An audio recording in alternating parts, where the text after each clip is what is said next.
नमस्कार, प्रणाम, हर हर महादेव, जय शिव काशी। आज से कुछ साल पहले मैंने एक वीडियो डाली थी उच्चाटन के लिए। बहुत सारे लोग उच्चाटन से परेशान होते हैं और वो व्यक्ति पैसे ना होने के कारण या फिर कोई अन्य समस्या की वजह से हम तक नहीं पहुंच पाते हैं। तो मैंने उस टाइम वीडियो जो बनाई थी तो मैं उसमें मंत्र डालना भूल गई थी, क्योंकि लगातार तब भी वीडियो अपलोड होता था और मैंने मंत्र इसलिए भी नहीं डाला था कि बहुत सारे लोग क्या करते हैं, दुरुपयोग भी करते हैं मंत्रों का, इस वजह से। लेकिन आज सुबह से मेरे पास उस मंत्र के लिए बार बार मैसेज आ रहा था और इससे पहले भी एक बार आया था, मैंने ध्यान नहीं दिया। मैं आज ध्यान देकर दोनों को मंत्र बता दी हूँ, इस वजह से मैं आपको भी मंत्र बता दे रही हूँ। वहाँ बॉक्स में भी मैं लिख दी हूँ।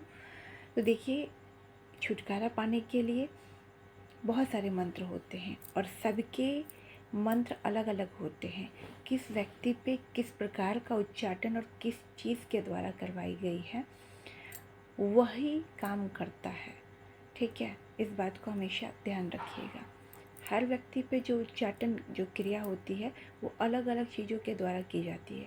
किसी का नींबू से, किसी का लहसुन से, तो किसी का मांस के टुकड़े से, किसी का ब्लड से।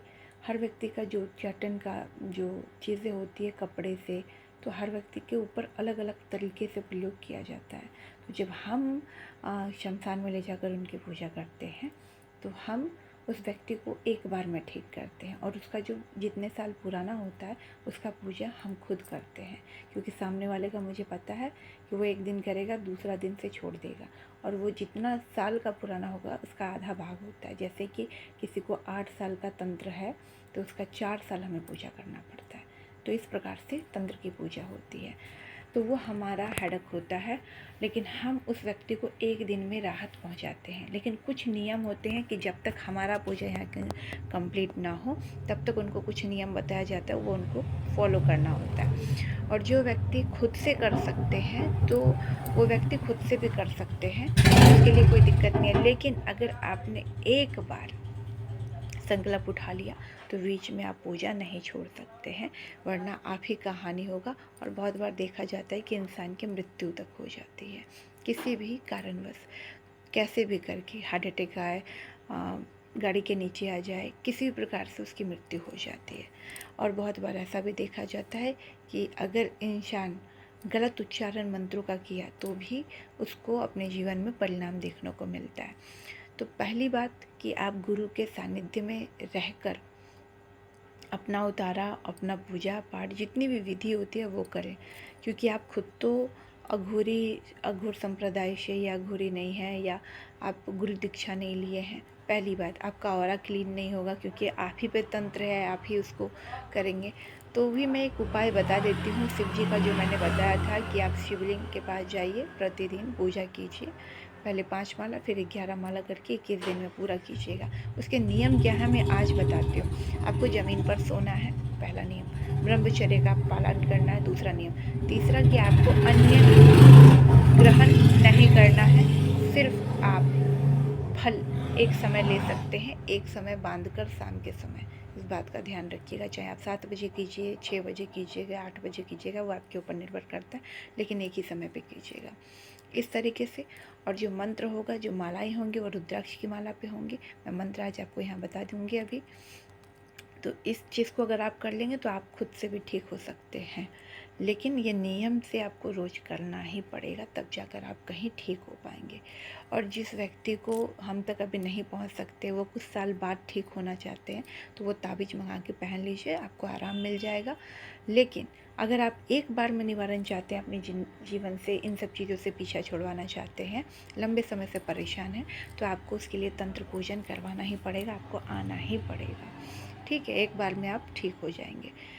तो अब हम मंत्र आपको बता रहे हैं। मंत्र है ओम ह्रीम वज्र कवचाय फट। इस प्रकार से मंत्र है और यही मंत्र को सिद्ध किया जाता है। जब ये मंत्र सिद्ध हो जाता है तभी ये आपको सुरक्षा प्रदान करते हैं, ऐसे नहीं प्रदान करते। ये नहीं कि हमने एक दिन मंत्र उच्चारण कर लिया सिद्ध हो गया, नहीं, इनको इस मंत्र को सिद्ध करना होता है। नियम मैंने आपको समझा दिया। दूसरा कि जब आप ये माला करेंगे उससे पहले जो आप पूजा करेंगे, सबसे पहले किसको याद करेंगे? एक माला किसका करेंगे? गणेश जी का, दूसरा माला शिव जी का, तीसरा माला आपके जो गुरु हैं तो उनका माला कीजिए। अगर गुरु नहीं है तो शिव जी को ही गुरु मानकर माला उन्हीं के नाम से कीजिए, ठीक है। उसके बाद दुर्गा माता का या 10 महाविद्या में किसी भी देवी को अगर आप मानते हैं तो उनका मंत्र आप कर सकते हैं। और उसके बाद भैरव जी का माला, क्योंकि दुर्गा जी चाहे जितने भी 10 महाविद्या हैं, अगर आप उनको पूजा किए हैं माला पर तो आपको भैरव जी का भी करना ही पड़ेगा, तभी फलित होगा।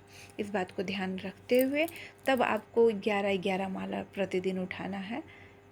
कौन सा? जो मैंने आपको मंत्र बताया। अगर आप इस मंत्र को नहीं करते हैं तो आप महामृत्युंजय का मंत्र का भी जाप कर सकते हैं, लेकिन मंत्र के उच्चारण में मिस्टेक होगा तो आपके जीवन में अचानक से बहुत बड़ी विपदा आ जाएगी। और जिस दिन सबसे लास्ट दिन होता है, जिस दिन आपका कंप्लीट हो जाता है यह पूजा, उस दिन आपको हवन पूजन करना पड़ता है, बलि देना पड़ता है। बलि किस चीज़ का देंगे? अगर सात्विक तरीके से वो चीज़ें आपके बॉडी पे आई हुई है तो सात्विक बलि देंगे, तामसिक तरीके से आई है तो तामसिक बलि आप देंगे। ये नियम होता है। इस वीडियो में मैंने आपको पूरा क्लियर बता दिया है, ठीक है। और अगर आपको कोई डाउट हो या कुछ जानना हो तो आप मेरे कॉन्टैक्ट नंबर पर संपर्क कर सकते हैं। मेरा नंबर है 9198143576 और उस पर चार्जेस पे करना पड़ता है जानकारी के लिए, और तब जाकर आपको बताया जाता है। हमारे यहाँ किसी भी प्रकार का कोई भी फ्री सेवा नहीं है, ये मैं आपको क्लियर कर दूँ। सिर्फ मैं यूट्यूब पर और फेसबुक और इंस्टाग्राम पर जितना भी लाइव जाती हूँ या वीडियो बनाती हूँ सब फ्री होते हैं, लेकिन पर्सनल जानकारी के लिए आपको चार्जेस लगते हैं। चाहे आप 1 प्रश्न पूछें, 100 प्रश्न पूछें, 200 प्रश्न पूछें, वो आपके ऊपर है, लेकिन सबका चार्जेस लगता है, ठीक है। मैं आपको ये क्लियर कर दूँ। और अगर आपको पूजा करवाना होगा तो आपको उसके लिए मेरे पास विज़िट करना पड़ेगा। और अगर आप नहीं आ पा रहे हैं तो आप ताबीज़ लेकर पहनिए, आपको आराम मिल जाएगा। यही उपाय है।